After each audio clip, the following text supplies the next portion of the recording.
Hello, everyone. Welcome to Coffee, Kegs, and Kriegsspiel. I'm your host, Marshall. Good to see you today. And you are looking at our Cuban Missile Crisis map. Yesterday, we had what I feel is one of the most fun and successful events ever. It was a huge gamble, but I think it really paid off. So let's talk about this event, our special Halloween event. All right, I'm going to turn my face off so you can see the screen. What you're looking at is the YouTube is what you're looking at. You're looking at the YouTube here. This is not the module. I can open the module, but I just thought maybe I would just show you the YouTube and let you see how things literally played out. So, excuse me. The background for the event. Obviously, Halloween. Last year we did a zombies attack New York scenario. And so for Halloween, it's kind of become a tradition, although this is only our second year. So it's a little early to call it a tradition, but I guess I'm trying to start a tradition where what we do is have kind of it's really a fun event, so it's something that's unique or a mashup, something that's different, but it's intended to be fun more than serious. So it's not necessarily strict Kriegsspiel. Oh my goodness. I've been recovering from illness, but I'm doing better every day. Anyway, um, we decided to do a Cuban Missile Crisis. Actually, that's kind of backwards. The first thing I decided was let's do War of the Worlds. And it wasn't just me who came up with this idea. It was a number of people who had the idea who said, hey, let's do War of the Worlds. Wouldn't War of the Worlds be really interesting? Now, if you don't know what War of the Worlds is, it's basically this. Uh, Aliens come to Earth, they're technologically advanced. There's nothing that humans can do to stop the invasion. And then at the end, with the humans losing after throwing everything they have at the aliens die off because they caught the common cold. And they had no defense against our germs. So that's kind of what saved us. It's a little Deus ex machina, a little twist there at the end from I want to say Orson Welles, but it's actually H.G. Wells. Orson Welles was the guy who did the radio broadcast. In any case, the book or the premise of the aliens invading and being basically invincible and then dying off at the end has been remade a few times in popular history or culture. Um, I should say movies. I'm just not thinking right today. I'm sorry, but in several movies it's been remade, and the movie always unfolds more or less the same way. So different time periods, it doesn't matter. It doesn't matter if they try to nuke the aliens or if they try to ram them with a torpedo ram ship. The Thunder Child is in the original book. Does not matter. The aliens are basically invincible. So it's a really cool premise because what do you do when you have to defend against an invincible enemy? And that's a really cool Kriegsspiel problem because it does come up in real life. It does come up where, let's say America decides we're going to invade some small, random country out there. And what does that country do to defend itself? How long can it hold out? What does victory look like? If you can't win a straight up military victory, which is almost impossible against a superpower, what do you do to preserve your civilization, preserve your culture, prevent the enemy from taking just what they want or doing what they will? What do you do? I think it's a very interesting problem, and it's worthy of a Kriegspiel campaign. Actually, is what it really is. It's worthy of a big, huge play-by-post campaign. Anyway, uh, it has gripped the imagination of many Kriegspielers to play War of the Worlds, but nobody has yet attempted it until now. I decided let's try War of the Worlds, but then we needed to find a setting. And we thought about using the Ordnance Survey maps of England, which was my first idea. It was going to be very, conventional, very straightforward. And then other people were suggesting other things. And eventually, I think it was Damon who suggested we use the Cuban Missile Crisis. Because as it happened, October 29th, which was yesterday, October 29th, 2022, yesterday was the 60th anniversary of the end of the Cuban Missile Crisis. So as a result, everybody's like, hey, that sounds like a pretty cool idea. And then we kind of had to figure out how to do it. How do we do the Cuban Missile Crisis without players just repeating history? And then when do we introduce the aliens and throw it all out of whack? So let's get into how the game unfolded. We basically gave both sides fictional orders of battle, roughly analogous to what they had historically. But the Soviets had a bunch of submarines. They had a fleet escorting a convoy of ships that were carrying the nukes to Cuba. They had some ground forces. They had tactical land-based nukes, which they historically had in Cuba already at the time. And of course, they're trying to install the strategic nukes. I'm so sorry, I'm coughing so much. Um, it makes for a poor broadcast. I apologize. The Americans have substantial ground forces. They have a couple of carrier battle groups. They have a bunch of air forces, and they're all good to go. So you basically have plenty of pieces for a full-on war. We didn't give them, of course, everything they had. We didn't say that you have all these strategic weapons that are, ready to go at the touch of a button. We kind of limited what they could use and what they had because we didn't want this to get really out of hand quickly. We even restricted the two sides from communicating with each other for the first two turns. They couldn't talk to each other because until the aliens arrived, we really wanted them to just focus on Cuban Missile Crisis itself. To make this happen, to facilitate this, I created two teams, an American team and a Soviet team, and I created those teams a week before, and I put them into their own groups, and I had them basically plan everything out. And they did so. The American team, I think, worked a little harder than the Soviet team, but we'll see how that paid off. We'll see how that paid off in a minute. So we start the scenario, and actually I should mute the thing. And right away, both sides begin making maneuvers primarily focused on Guantanamo Bay. I placed a storm between Florida and Cuba. I didn't do it actually. Tunis grad, who created the module, did all this beautiful work. But you can see that we're placing this. Here's the convoy, I think, and we're debating where is it, where should it go. I wanted it to be close enough to divert to Miami because I knew what was coming. But of course, it gets placed here. Whatever. It keeps moving. It moves all the way down to Gitmo. The Again, both sides. The red line here indicates a fast missile boat squadron that the Soviets are moving to Guantanamo Bay to help blockade the bay. And the Americans are bringing in reinforcements for the 5th Marine Battalion on Guantanamo Bay. So that's kind of how things are starting in the first turn or two. And then we get into, let's see, I think we get a little further. I think this is a little, I've drawn the invasion zones for the Martians, where the Martians are going to drop. I actually had these wrongs. I had to redraw them.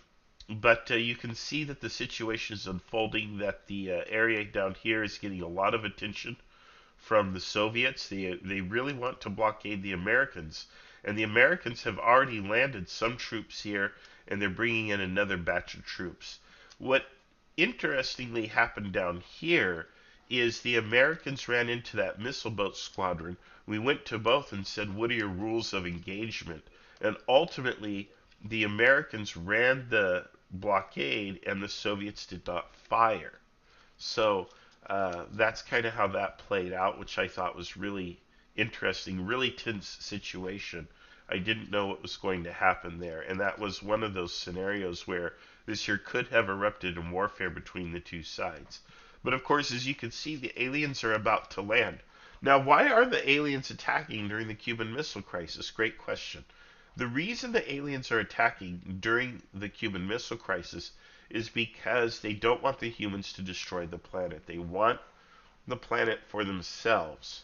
However, they are not prepared to launch a full-scale invasion.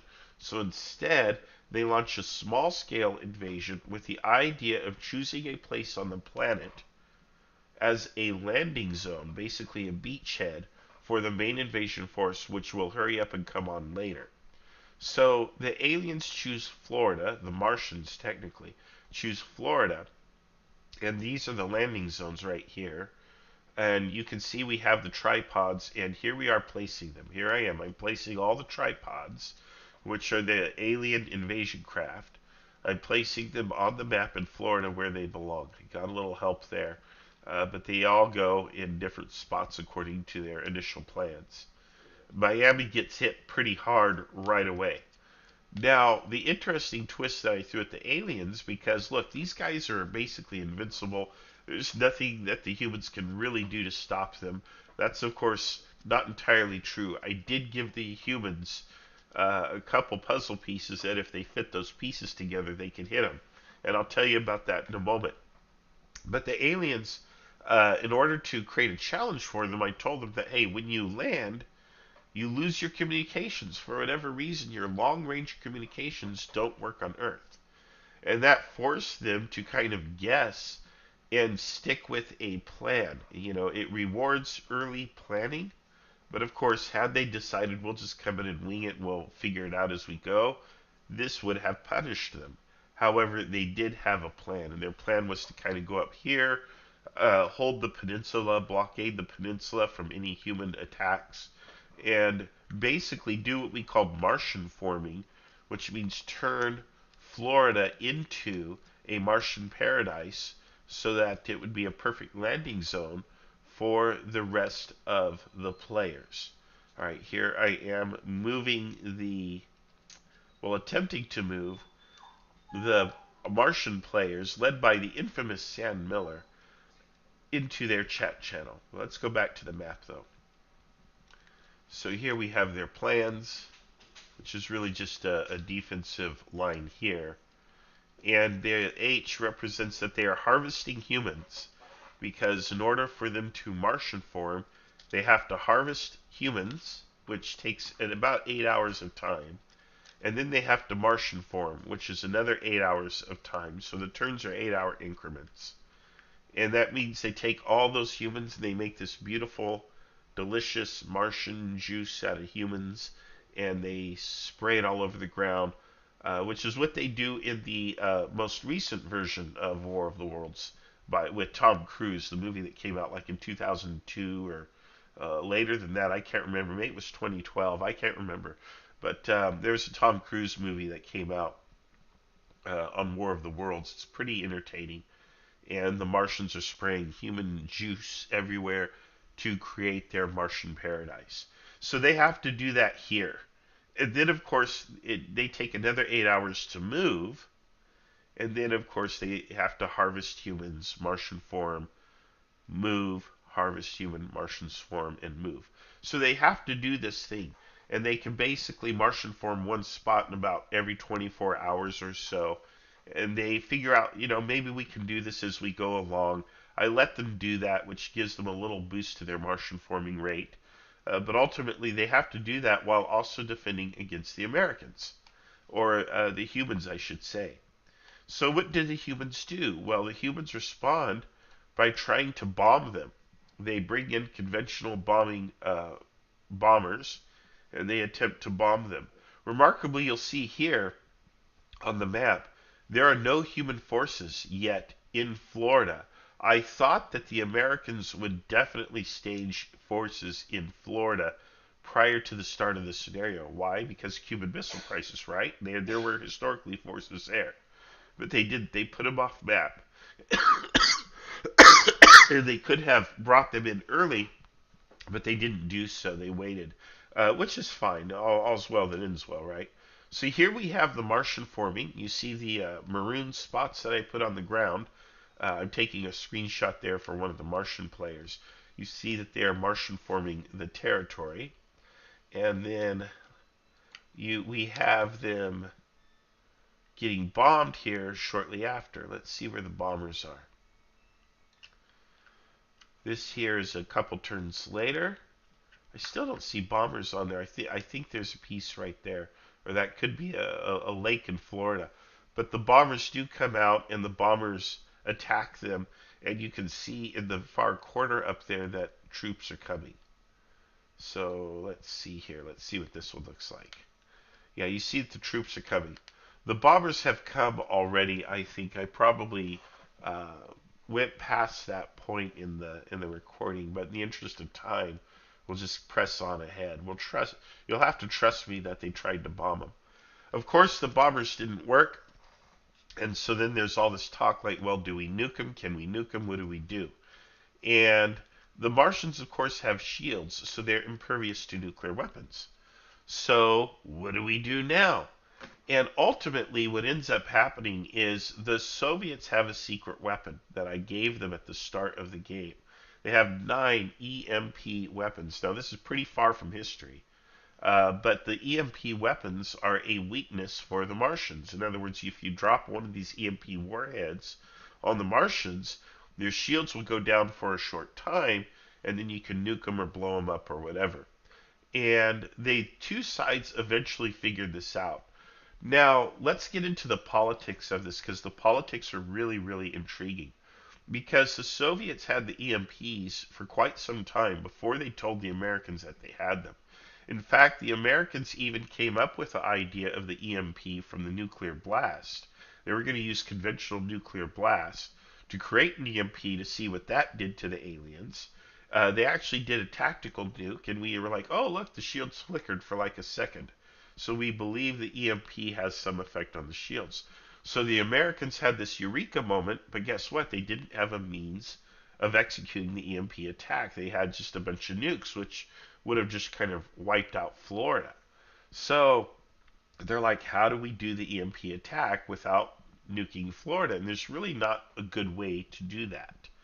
And the Soviets are listening to the Americans discuss this because they have the Soviet ambassador in the room when the president and the rest of the American team were discussing it.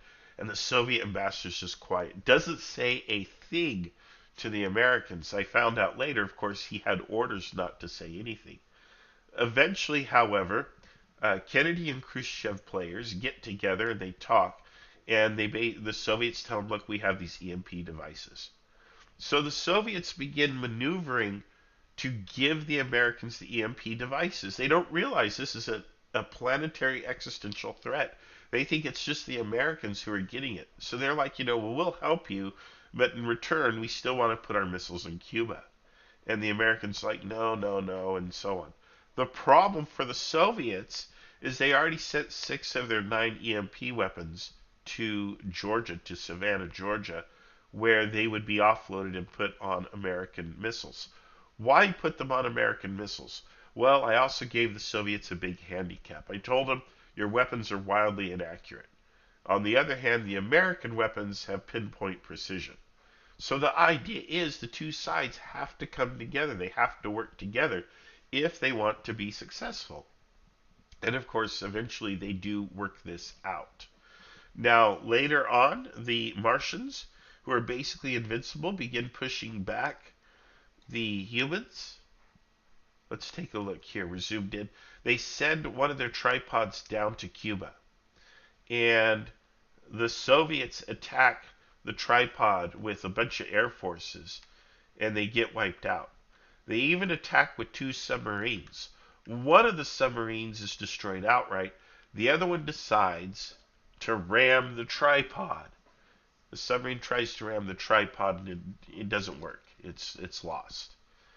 But we thought that was an interesting and amusing little scenario, sort of a tip of the hat to the original book in the Thunder Child, which was the torpedo ram in the book that rammed a tripod in the book.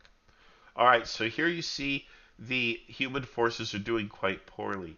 However, they learned that if you use the EMP burst and you attack the tripod with conventional weapons immediately following the EMP, you can in fact destroy the tripods.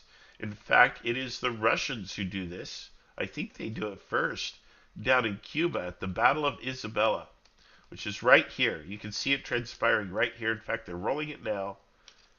and I think they get the 6 or the 1 or whatever. Okay, I can't remember, but they got this incredible result, and the tripod gets destroyed. The weapon hits, the tripod is destroyed. Um, and that basically tells everybody that the combination of EMP burst and conventional weapons works beautifully, and both sides begin using it. However, they only have 9 such weapons. And at the end of everything,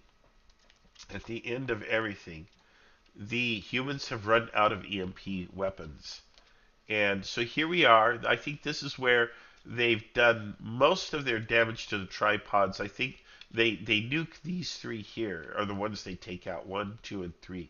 They destroy those 3 tripods. There are no more EMP weapons, but there are still a few tripods. There's about 5 or 6 tripods that survive. You can see how much of Florida they have Martian formed for the main invasion landing force, very close to what I established was more or less going to be their victory condition. I think if they had a few more Martian forming spots, they would have it, and there's nothing the humans can do to stop them at this point. But at that point, we let the game go one more turn so that the humans could experience the desperation of, I've got nothing, what do we do now? They did nobly still continue to try to resist, but of course, none of their efforts worked other than a Soviet effort to destroy one more tripod that was headed south, which they successfully did by blowing up a bunch of nukes in close proximity. That wasn't my mechanic, that was Dave Pumphouse's mechanic. He decided to let them have that one. He did, in fact, roll the dice. They had to get 2 6s on 4 dice, and they actually got 2 6s. So, fair is fair. They made the roll, they got the kill. But otherwise, the tripods were at this point absolutely invincible. And then, of course, we said, look, you guys stopped off at Venus on the way to Earth, and well, you know what happens there. So, anyway, plus they didn't wear their masks. So, that was it. There were a lot of jokes in the game about, well, it's just Florida. I actually like Florida. I've been to Florida at least 2 or 3 times, and it's not a bad place. But we made a lot of Florida jokes. So if you're sensitive about that, you probably don't want to watch the live recording. Nonetheless, it was a fun event. It was very successful. Everybody had an absolutely amazing time. Why did this event do so well? First of all, I think we gave people a lot of time to plan and prepare. The teams are set up in advance. They had time to plan and prepare. They actually did so. They did their homework, which was really important that they did that. And that allowed for good experience. You know, nobody was shooting from the hip. Everybody kind of had a plan. Of course, I threw the plan into disarray when I introduced the Martians, but that was, you know, part of the bigger scheme, and it worked beautifully. Sam Miller, who is predictably a very aggressive player, commanded the Martians. I thought that was really exciting. And let's see here. Oh, I guess I'm not on YouTube. um, and it was just a good show all the way around. So I'm not on YouTube, so I don't know what's happening here. I guess we're not recording. I wonder if I'm recording to. I think I'm recording to. I don't know what I'm doing. I don't know where I'm broadcasting, but I am broadcasting to the Discord. So in any case, I'm going to go ahead and wrap this up, but I thought it was a good scenario because it was very creative. Everybody played their role. We didn't get bogged down in minutia. All of the empires just got together and decided, hey, this is how we're going to resolve the turn, and that's what we did, and it went beautifully. Much better than this broadcast. I was wondering why there's no activity on YouTube. I guess I wasn't watching it closely enough. In any case, I'm going to wrap up. Hopefully, this is recorded or streamed somewhere. If not, we'll figure it out. But I don't think it's recording, so I think when I end this, it's dead. Um, but I want to thank everybody who's tuned in and watched, and we will see you on the next